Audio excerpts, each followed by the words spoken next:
High Munni ব্লগে সবাইকে স্বাগত। ঘড়িতে বাজে এখন প্রায় 3টে আর দুষ্টপুরা মাত্রই ঘুমিয়েছে। আজ দুষ্টপুরা ঘুমাতে অনেকটা লেট হয়ে গেছে। কিছুক্ষণ আগে মা ওকে দোকানের সামনে ঘোরাঘুরি করে ঘুম পাড়ালো, তারপর আমি আবার ওইখান থেকে নিয়ে এসে বিছানায় শুয়ে দিয়েছি। দুষ্টপুরাকে যদি মশাই কামড়ে দেয় তার জন্য একটু মশাইটা ফেলে দিলাম, নাহলে তো আবার কিছুক্ষণ পরেই মশার কামড়ে উঠে যাবে। দুপুরের রান্না কমপ্লিট। আর দুপুরের রান্না ছিল আজকে ডাল ভাত আর ডিম ভাজি। খুবই সিম্পল রান্না, কারণ আছে সিম্পল রান্নারও। কারণটা হলো আজকে একটা বৌভাতের নিমন্ত্রণ ছিল, বাসার সবাই সেইখানেই গিয়ে খাবো। সকালবেলাতে রুটি আর ডিম ভাজি করে খাওয়া হয়েছে, এখন দুপুরে দাদুর জন্য ডিম ভাজি ডাল আর ভাত রান্না করা হয়েছে। দুষ্টপুরের বাবা সকালের খাবারটা বাইরে খেয়ে ফেলেছে, আমাদের সাথে এবার নিমন্ত্রণ খেতে যাবে। বলছিল 3টের দিকে সে চলে আসবে। 3টে তো বেজেই গেছে, আসার সময়ও হয়ে গেছে প্রায়। মা দোকানে বসেছে, বাবা স্নান করতে গিয়েছে আর দাদু স্নান করে এসে গেছে, বাইরে বসে আছে রৌদ্রতে। দাদুকে এবার খেতে দিব অনেকটা সময় পর। এখন আমি হাত মুখ ধুয়ে চলে এসেছি রেডি হওয়ার জন্য, আর দুষ্টপুরের বাবা চলে এসেছে। দাদুকে খাওয়ানোর পরে আমি হাত মুখ ধুয়ে নিয়েছি। স্নান করে এসে বাবা রেডি হয়ে চলে গেছে নিমন্ত্রণ বাড়িতে নিমন্ত্রণ খেতে। দুষ্টপুরের বাবা এখন স্নান করছে, বাথরুমে আছে, আর মা দোকানে বসে আছে। বাবা আসার পর মা রেডি হবে। দুষ্টপুরা ঘুমিয়ে আছে, আর এগুলো ছিল দুষ্টপুরের জামা কাপড়। সবকিছু হাতে নাগালে রাখলাম যাতে ও ঘুম থেকে উঠার পরেই ঝটপট রেডি করে নিতে পারি। হাফ রেডির মতো হয়ে গেছে, এখন শাড়ি পরবো। আর এই শাড়িটা নিয়েছি পরার জন্য। দুষ্টপুরের বাবা বাথরুম থেকে এসে বলছে তাকে কাপড় আয়রন করে দেওয়ার জন্য। সবার আগে কিন্তু আমি রেডি হতে শুরু করেছি, তারপরও দেখবে কি এরকম একটা সময় আসে সবার লাস্টেও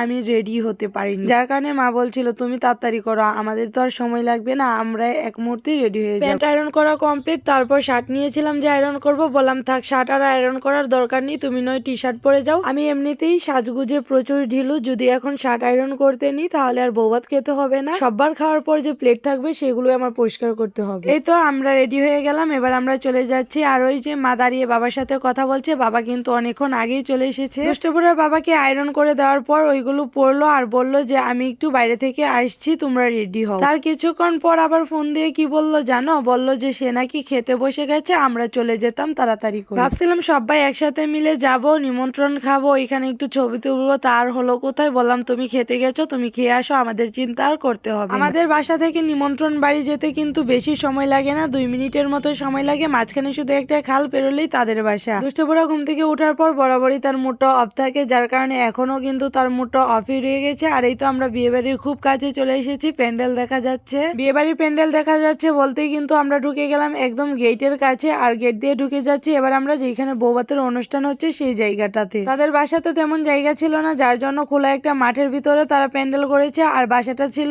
এই প্যান্ডেলের অপোজিট সাইডে। বৌভাতের প্যান্ডেলের ভিতরে ডেকোরেশনটা কিন্তু বেশ চমৎকার হয়েছিল। বউ বসে সবার সাথে ফটোশুট করছিল, খাওয়া দাওয়া ওইদিকে চলছিল, আবার সবাই বসে গল্প করছিল। মা কিন্তু বেশ গল্পে লেগে গেছে, পরিচিত একজন মানুষ পেয়ে। আমাদের পাড়ারই তো, সবাই পরিচিতই ছিল। যাওয়ার পর আমরা খুব ক্লান্ত হয়ে গেছি, এখন একটু বসে বিশ্রাম নিচ্ছি। কতটা দূর হেঁটে এসেছি বুঝতেই পারছো। স্বাভাবিক কিছু ভদ্রতাও রাখতে হয়, খাবার খেতে এসেছি বলেই যে আসার পরপরই খাবার খেতে যাব তা তো আর হয় না। ওর সাথে কিছু ফটোশুট করব, বসে আছি, দেখা যাক সুযোগ কখন মেলে। একসময় আমরাও ছিলাম এরকম বউ, আমাদেরকেও নিয়ে খুব টানাটানি হয়েছিল, সবাই খুব ছবি তুলেছিল এককালে আমাদের সাথেও। কিন্তু অবশেষে আমিও বউর খুব কাছে চলে গেলাম ছবি তোলার জন্য। ওইদিকে মা ডাকছিল খাবার খেতে, আমি বললাম না, আগে ছবি তুলে আসি তারপর খাবার খাবো। বিয়ে বাড়ি আর বৌভাত বাড়ি গেলে তো বউকে চিনা খুবই কঠিন হয়ে যায়। সবাই বউয়ের মতো কফি করেই কিন্তু মেকওভার নেই, যাতে বউয়ের সমানই দেখা যায়, এরকম একটা ভাব। বৌভাত বাড়ি তো খুব বললাম, এগুলো কিন্তু সব আমার রিলেটিভ, আর যার বৌভাত ছিল সে কিন্তু আমার মামা হয়। এগুলো আমার শাশুড়ির সম্পর্কে কিছু না, আমার মার সম্পর্কে মার বাবার বাড়ির আত্মীয় হয় সবাই। কিন্তু ফটো তোলা শেষ, এবার চলে এসেছি খাবার খেতে। প্লেট বুঝেই করে খাবার দিয়ে গেছে, কোনটা রেখে এখন কোনটা খাই বলো তো। আমি রিল্যাক্সে খাই, আর তোমরা এদিকে একটু বসে বসে জামাই দেখো, তারপর নয় তোমাদের সাথে আবার কথা বলি। এই যে জামাই দাঁড়িয়ে আছে তোমাদের সামনে, উনি আমার মার পিসাতো ভাই হয় আর আমার মামা। খাওয়া দাওয়া শেষ করে চলে এসেছি হাত ধোয়ার জন্য, আর এদিকে এসে দেখি যে রান্না বান্না হচ্ছে, ভাবলাম তোমাদের সাথে একটু এটা শেয়ার করি। লাইটটা জ্বলার কারণে কিন্তু মনে হচ্ছিল এইদিকে রাত্রবেলা, আর ওই দিক দিয়ে কিন্তু দিনের আলো। রান্নার পর কয়লাগুলো দেখো সসপ্যানটার উপরে দিয়ে দিচ্ছে, হয়তো রান্না শেষ খাবারটা গরম রাখবে তার জন্য দিয়েছে, কি জানি আমি বুঝতে পারছি। ডেকোরেশনের ভিতরে তো বেশ ভালোই লাগছিল, হাত ধুতে এসে দেখি জায়গাটা বেশ নোংরা লাগছিল। যাই হোক আমি হাত ধুয়ে নিয়েছি, আর এটা ছিল আমার খাওয়ার পর লিপস্টিক তো হাফ উঠে গেছে। ভিতরে আসার পর দেখি এই যে মাসিমণিও খেতে বসে গেছে। বললাম তুমি তো আমার ব্লগ দেখো, বলে হ্যাঁ, তাহলে একটু অ্যাড করি তোমাকেও ব্লগে। বলো ঠিক আছে। বললাম কি ভিডিও করব, তোমার পাতে তো মাংসই ছিল না। তার সাথে ভিডিও করছিলাম আর একটু একটু করে মজার কথা বলছিলাম। তারপর চলে গেলাম অন্যদিকে, সবাইকে একটু একটু করে ভিডিও করে আমার ব্লগে অ্যাড করে নিলাম। মাসিরা 2 বোন, এই যে আরেকজন এখানে খেতে বসেছে, তার সাথে আবার এসেছে একটু মজার কথা বলবো আর ভিডিও করব, সে বলছিল মাংস খাচ্ছি, সেটা আবার না দেখালে হয়, তার জন্য সে রোস্টটা নিয়েছিল। বউ চলে গেছে ছবি তোলার জন্য আর বাকি সবাই খাবার খাচ্ছিল। এদিকে এখন একদম ফাঁকা হয়ে রয়েছে। আমি বসেছিলাম তাই ভাবলাম ফাঁকা জায়গাটাই একটু ভিডিও করি, কি সুন্দর দেখাচ্ছে। পিচ্চিগুলো খেলা করছিল আর এটা উপহার পেয়েছিল, কে জানি দিয়েছে, একটা ওয়াশিং মেশিন ছিল। এই জিনিসটা আমি শুরুতে এসে দেখার কথা, কিন্তু এখন চলে যাব সেই মুহূর্তে দেখলাম, ভাবলাম আর হাসছিলাম। আর এই যে সবাই বসে আড্ডা দিচ্ছে। মামার বাড়ির আত্মীয়তে সবই মামা আর মাসি, এইটাও কিন্তু মাসিই ছিল। এই যে আমার একটা কিউট মাসি। বিয়ে বাড়িতে গেলে কিন্তু সবাই সবার সাথে বেশ মজা করে, আমিও কিন্তু সবার সাথে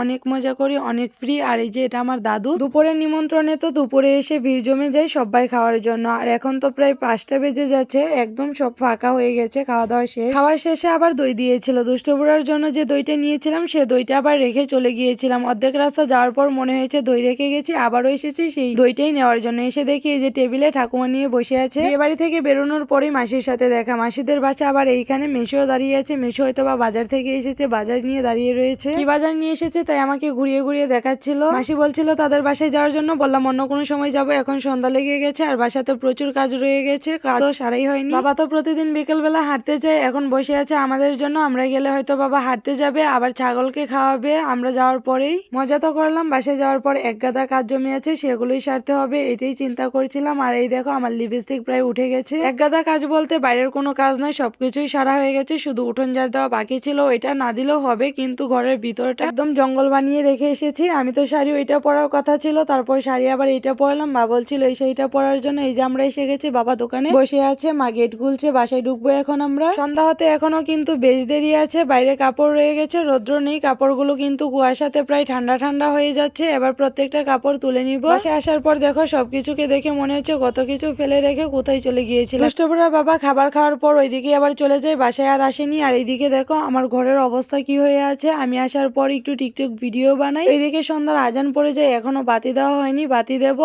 আর এই যে ঘরের অবস্থা, এগুলো এবার গুছাবো। যখন গিয়েছিলাম তখন দুষ্টপুরাকে তো আর খাওয়ানো হয়নি, আসার পর দুষ্টপুরাকে খাইয়ে নিয়ে আগে তারপর বাকি কাজ করি আর টিকটক ভিডিও বানাই। নিজেকে ফ্রেশ করে নিয়েছি, এবার আস্তে ধীরে ঘরটাকে ক্লিন করব, তারপর দুষ্টপুরাকে ঘুম পাতাবো। তারপর আর ভিডিওটা কন্টিনিউ করা হয়নি, যার জন্য তোমাদের সাথে অন্য কিছু আর শেয়ার করা হলো না আজকে। আর এই ছিল আমাদের বাসার সামনে বোবাত খেতে যাওয়া, তা কিরকম লাগলো তোমাদের কাছে অবশ্যই কমেন্ট করে জানাবে। দেখা হচ্ছে নতুন কোনো ব্লগে, সেই পর্যন্ত সবাই ভালো থাকবে, টাটা।